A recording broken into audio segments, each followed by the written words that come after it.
Ebene, salam sejahtera.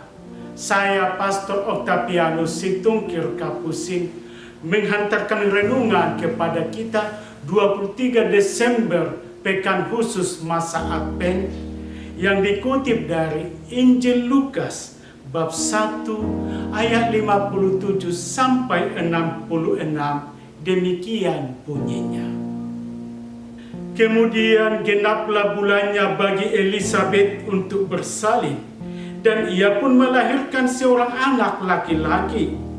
Ketika tetangga-tetangganya serta sanak saudaranya mendengar bahwa Tuhan telah menunjukkan rahmat-Nya yang begitu besar kepadanya, bersukacitalah mereka bersama-sama dengan dia. Maka datanglah mereka pada hari yang ke-8 untuk menyunatkan anak itu, dan mereka hendak menamai dia Zakaria menurut nama bapaknya. Tetapi ibunya berkata, "Jangan, ia harus dinamai Yohanes." Kata mereka kepadanya, "Tidak ada di antara sanak saudaramu yang bernama demikian." Lalu mereka memberi isyarat kepada bapaknya untuk bertanya nama apa yang hendak diberikannya kepada anaknya itu. Ia meminta batu tulis lalu menuliskan kata-kata ini, "Namanya adalah Yohanes." Dan mereka pun heran semua, dan seketika itu juga terbukalah mulutnya dan terlepaslah lidahnya. Lalu ia berkata-kata dan memuji Allah. Maka ketakutanlah semua orang yang tinggal di sekitarnya, dan segala peristiwa itu menjadi buah tutur di seluruh pegunungan Judea. Dan semua orang yang mendengarnya merenungkannya dan berkata, "Menjadi apakah anak ini nanti? Sebab tangan Tuhan menyertai dia." Demikianlah sabda Tuhan. Judul renungan kita, kelahiran yang ditandai keajaiban membawa sukacita.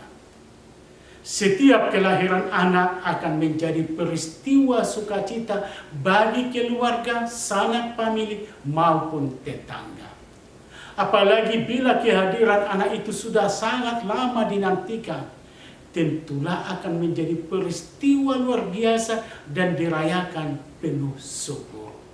Injil hari ini, Pekan Khusus Advent 23 Desember, mengkisahkan kelahiran Yohanes Pembaptis.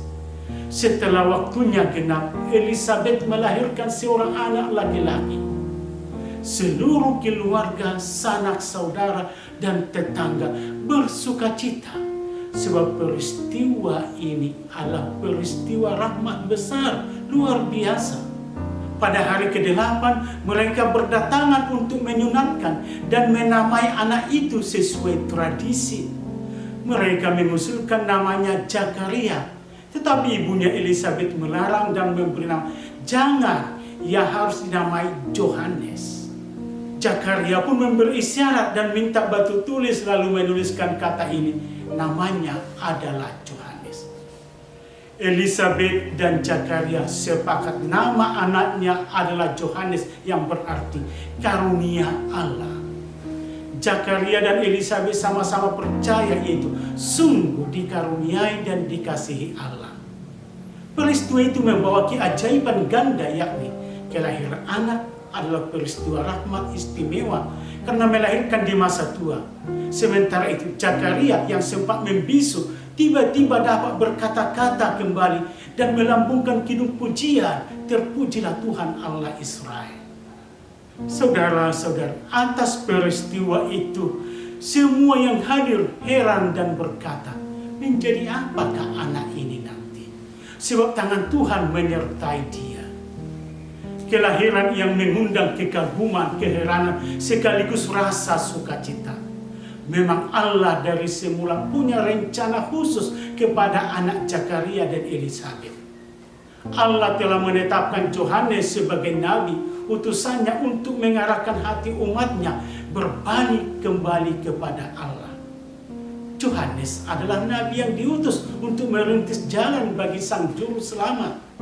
Kelahiran Yohanes jelas dalam rancangan Allah.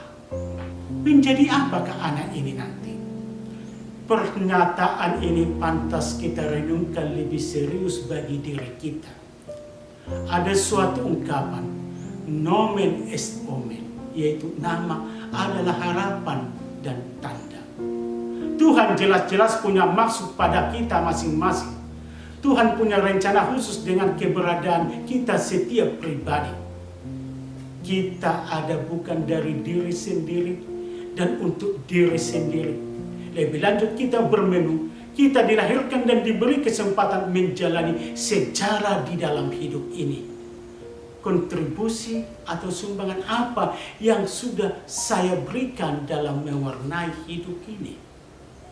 Yang jelas, Allah yang maha baik dan maha rahim itu punya harapan kepada kita masing-masing. Mari belajar dari Yohanes. Dia mengisi hidupnya dengan menyelami kehendak Allah. Dia mengarahkan hati orang mengenal dan mendekat kepada Tuhan.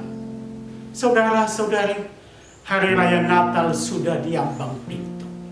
Marilah membuat persiapan intensif agar dia yang akan datang itu menemukan tempat layak dan khusus di batin kita. Palungan yang menjadi tempat Tuhan lahir adalah hati dan batin kita. Mari menata hati jadi palungan, tempat Tuhan lahir. Mari menata suasana keluarga jadi palungan di mana Tuhan tinggal dan berdiam, yang adalah Immanuel, yaitu Allah beserta kita. Pace e bene, semangatlah selalu, berkat Tuhan selalu menyertai.